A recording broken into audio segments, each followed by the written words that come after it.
Let's start with the grasses. We grew 6 annual grass cover crop species: cereal rye, triticale, annual ryegrass, oats, sorghum Sudan grass, and pearl millet. Grass cover crops tend to have robust root systems below ground that support the following services.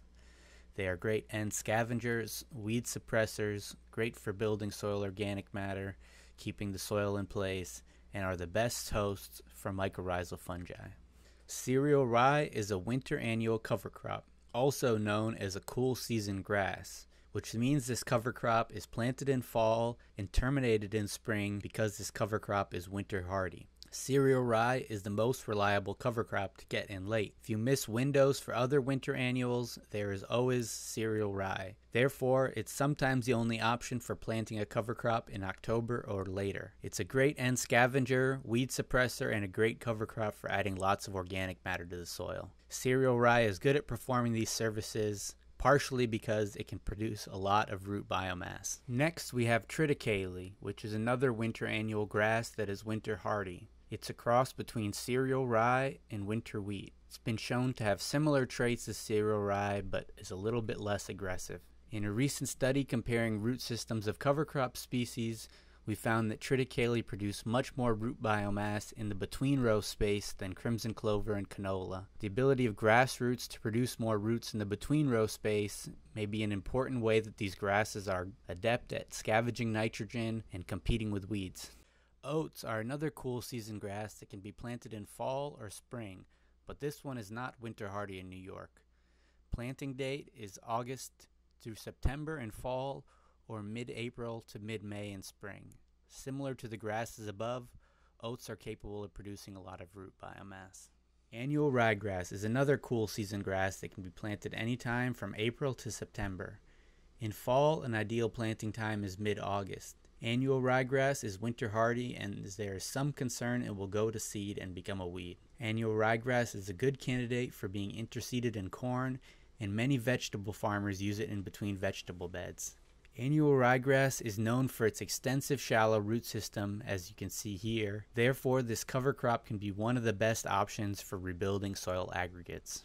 The last two grasses are summer annual grasses, or warm season grasses, meaning they need to be planted in the summer. Like corn, sorghum Sudan grass, and pearl millet photosynthesize a little bit differently than the grasses mentioned above, and are adapted to grow at high light intensities, higher temperatures, and drier growing conditions. They are not winter hardy. These cover crops pretend to produce high carbon and nitrogen ratios and lots of organic matter inputs. Sorghum Sudan grass is a cross between forage-type sorghum and Sudan grass. Has a planting date from July 1st through mid-August. It's a heat-loving grass, grows fast, and is great at suppressing weeds, and is more drought-tolerant than corn. Sorghum Sudan grass is unrivaled for adding organic matter to soils, because sorghum Sudan grass produces a very large amount of above-ground and below-ground biomass. Sorghum Sudan grass specifically produces a lot of adventitious roots, which are these thicker diameter roots. Sorghum Sudan grass's large root system and large amount of these thicker diameter roots make it a great candidate to break up subsoil compaction.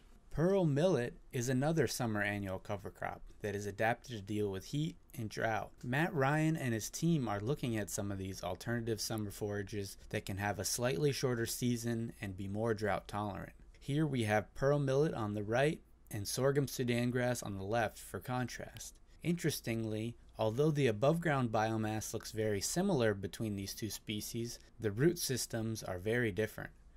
Pearl millet doesn't produce a lot of these thick adventitious roots that we saw in sorghum Sudan grass, and as a result, it is probably not as good at breaking up compaction as sorghum Sudan grass. Grass legume bicultures and mixtures.